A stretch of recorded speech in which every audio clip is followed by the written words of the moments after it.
The DJI Pocket 3 has been the best-selling camera since it came out some 8 months ago, and it still sells like hotcakes. So the question is it as good investment today as it was 8 months ago? Now that we know how it performs in real-life situations and all the pros and cons. When a new camera gets released, everyone gets hyped up, but only after a number of weeks or months when the dust settles and you actually get to use it in real-life situations, you get a sense of whether it's actually good or not and where the limitations are. I've used the Pocket 3 intensively since it came out, and to some extent even pushed it to its limits of what it can do in all sorts of situations and environments, as well as lighting conditions. I've used it to film real estate videos, behind the scenes, talking heads, outdoors and indoors, overhead shots, tracking shots, product photography, creative crane shots and slow motion shots. I've created videos comparing it to the Pocket 2, to action cameras, head-to-head comparisons against the standard gimbals, comparing it to mirrorless cameras, comparing the different color spaces and how it performs with and without ND filters. And this whole video is being shot entirely on the DJI Pocket 3 so that you can actually see how well it performs in talking head videos. And I think I have a fair bit of experience on the DJI Pocket 3 on what is great and not so great, and hopefully you'll find this helpful in my long-term review of this amazing little camera and gimbal. And the first thing is about the form factor and the design, because what is great about the DJI Pocket 3 is that it's so small and tiny. You should never underestimate how helpful that is, that you can get up and running in a matter of seconds just by flicking the monitor. That is so helpful. And the screen itself is actually really good. It's small enough that it feels covered and fits within the sort of overall size of the DJI Pocket 3, but it's large enough so that you can actually see what it is that you're doing in fine detail. And the best of it all is that you don't need to have any previous experience knowing how to operate a gimbal or having used the gimbal before. You just turn it on and off you go. It's really small. I mean, you can put it on a tripod, but if that is too much for you, you can literally put it on a monopod with some legs. As a matter of fact, I am actually filming now with some sort of monopod with some wide legs rather than having a tripod, and it makes it so small and efficient as well, because I can finish, pack it, and within 3 seconds I'm out, especially when I'm used to carrying heavy cameras with interchangeable lenses and you need to have a fairly decent tripod, and moving around becomes a bit of a mission. If you are someone that feels a little bit apprehensive about talking in public or vlogging in public, this camera is perfect. And if vlogging is your thing and you like to do vertical filming, it's so easy. You just flick the monitor and it switches to 3K vertical. You have the same functionality as horizontal because it's still upright the way it was before. Most, if not all, the content that is done vertical is for social media. Nobody's gonna tell the difference between 3K and 4K. So don't get too worked out over the fact that it's not 4K, it's 3K. Nobody will tell the difference. Even if you shoot on 1080p, nobody will notice. 72% of people that watch this content on YouTube, they do it on a smartphone.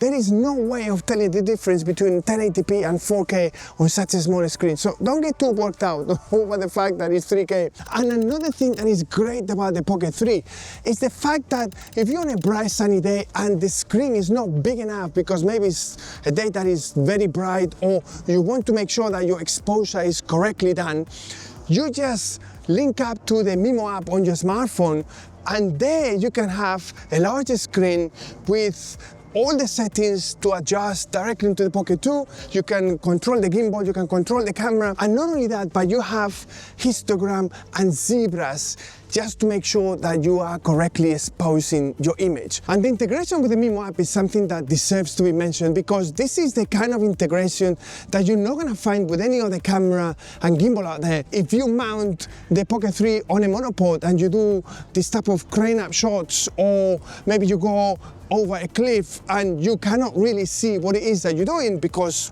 physically it's not possible, you can rig this onto the actual pole itself and stream directly onto the phone, and you can actually see what it is that you're doing. But all of this could be pointless if the image quality is not there. But the DJI Pocket 3 gives you 4K at 10-bit up to 60 frames per second, and then in a slow-mo, 10-bit 4K up to 120 frames per second and 240 frames per second at 1080p, also on 10-bit. So that means that if you expose and focus your slow-mo shots correctly, you can then easily upscale those 1080p shots to 4K, and they're gonna look absolutely amazing. And this is when ND filters come into play, because it allows you to stay within the 180-degree rule and set your shutter speed correctly, and that's gonna give you very nice looking images that can rival anything that any camera out there can produce. And because you have a 10-bit signal, you can push it in the grade, you can play with the colors and the image, and it's not gonna start breaking up the moment you do a little bit of extreme coloring or extreme manipulation.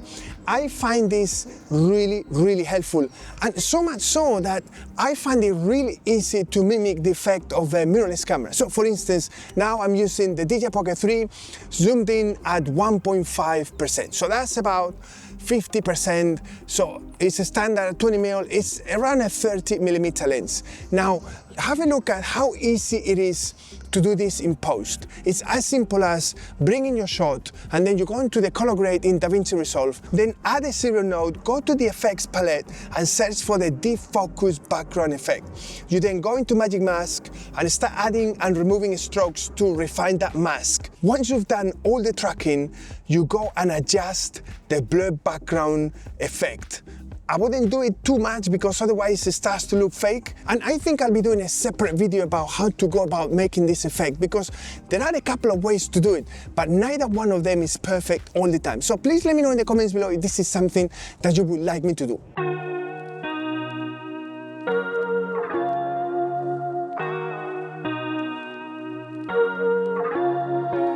And if time lapses is your thing, ND filters is a must-have accessory, because there is absolutely no way you're gonna get those motion trails in your time lapses or hyperlapses unless you set the exposure correctly. And to do that, you're gonna need ND filters. And what's so great about this is that you have a camera and a gimbal, so you're not just gonna get the standard time lapse, but a moving time lapse, and that's gonna give you amazing looking footage.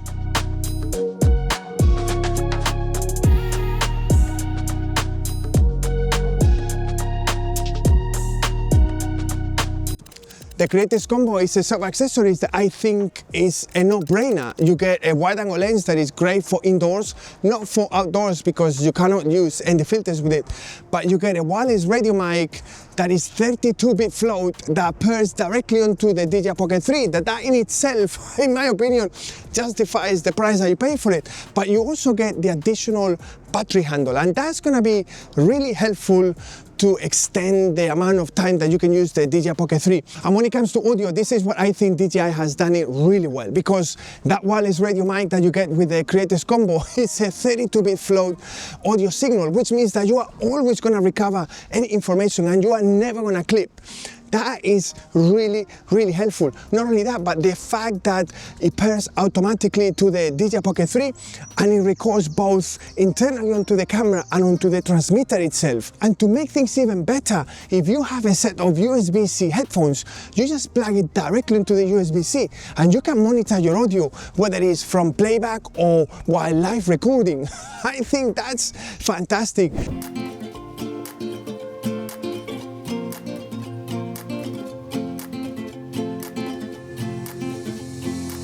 The DJI Pocket 3 gives you 3 color spaces to choose from: HDR, D-Log-M, and the normal color space. And I personally use the normal color space, and I did a separate video that I put a link somewhere in the screen or in the video description.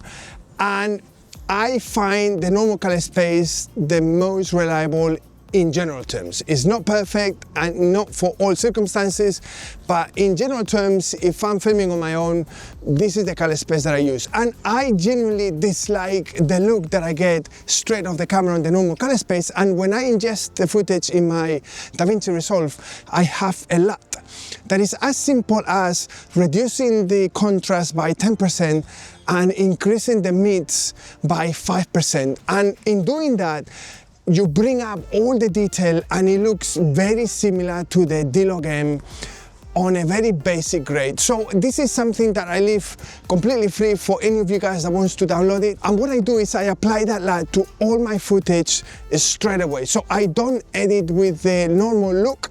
I apply this light, which is very lightweight, and then I edit, because otherwise it's cringing. I also have an ebook about how to shoot videos for YouTube. So if this is something that you're interested, it's totally free of charge, and I have the link in the video description below.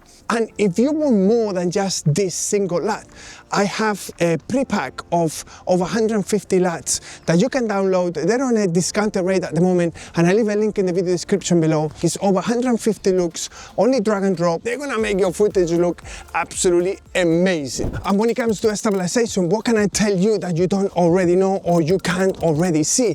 Because this is mechanical stabilization, it's not digital. So everything that you do is gonna look really nice and stable. Try and do this with a mirrorless camera, and you have to involve a gimbal, and then the whole operation becomes an absolute pain. A lot of these digital cameras, they have digital stabilization, and the moment light starts to drop, you can see that the stabilization goes out the window. That's not something that you have to worry with this camera, because regardless of whether you are on a bright sunny day or late at night, your footage is always going to be really nice and stable. And if you do a standard filming, the stabilization is amazing. There is nothing you have to worry about comparing it to a standard gimbal. This is something really good about this camera, and I am actually testing a rig that is going to add a fourth axis stabilization, and it's going to get rid of all this up and down effect that you have when you walk around. So if this is something interesting to you, don't forget to hit the subscribe button so that you get a notification the moment that video comes up. And when it comes to battery life, this is another area where the DJI Pocket 3 is great, because you get about 2 to 2.5 hours on the internal battery on the Pocket 3 itself, and an extra hour or hour and a half if you have the additional battery handle that comes with the Creators Combo. And I have personally never run out of battery halfway through a filming day. And to make things even easier, you can just plug a power bank directly into the USB port, because you generally get about 80% of battery recharge within 15 to 20 minutes. And that's really helpful, because a lot of the times you might find yourself in a situation where you go and film and you realize that your batteries are nearly drained, or you forgot to recharge. You can just put it in your camera bag and then attach a power bank, and within half an hour it's all fully charged. That's really good. But there are a couple of things that I really want to mention that I really wish DJI would implement, and it shouldn't be too difficult. And the first thing is to have custom buttons, because if you use this camera extensively, one of the things that you're gonna learn is that you're gonna have to change between continuous focus and single focus, especially if you do any type of creative filming, like for instance reveal shots from behind a wall or crane up shots, and the autofocus is hunting. So it would be really great that they would give us a customizable button on the bottom right of the screen, so that you can quickly switch between continuous and single. That would save so much time. And the other one that I find really annoying is tracking, because I mean, I give DJI credit, the tracking in this camera is fantastic, but face tracking is the most annoying thing. If you are someone like me that gesticulates a lot and moves sideways, this gimbal is tracking you left and right, and it's so abrupt that it almost kind of makes you want to vomit. It's so annoying. It would be really great if they would give us access to the curves, and you can adjust how smooth the gimbal moves when it tracks. It has very limited adjustments for headroom, and you walk away from the camera and you have this massive headroom and there is no way of adjusting. But as a whole, this camera is amazing. I mean, it's so tiny, so small. I mean, look, for instance, today, okay?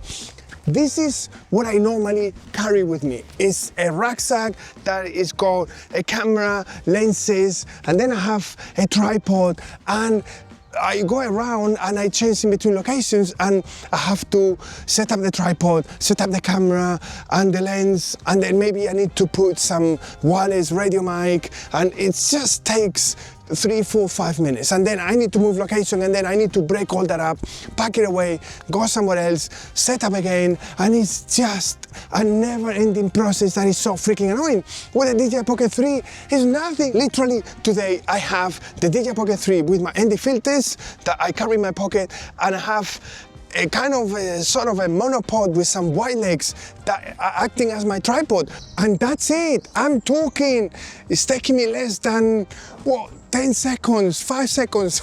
And when I finish this shot, I literally collapse the legs and put it here on the side of my rucksack and move away to the next location, and then whenever I arrive, I extend, and bam, I'm done in 10 seconds. That is amazing. Now, I'm not going to be filming a Hollywood movie with this camera because it would be laughable, but for social media content creation, for corporate, for real estate, there are so many areas that this camera is so good. If you invest on this camera, you're looking upwards of $700 or $800. That's an investment that you need to assess and decide whether that's worth it or not. I can tell you that yes, this is not perfect, and there are things that you might find annoying, but as a whole, this is so liberating. It's quick, it's fast, it's small. You can put in your pocket, you can have a selfie stick and do your vlogging, and it looks amazing, and you get even depth of field that you can then make it look even better. And I hope that you enjoyed this video, that you find it helpful. If you did, hit the like button. Even better, subscribe to the channel if you haven't done so already, and I'll see you in the next one.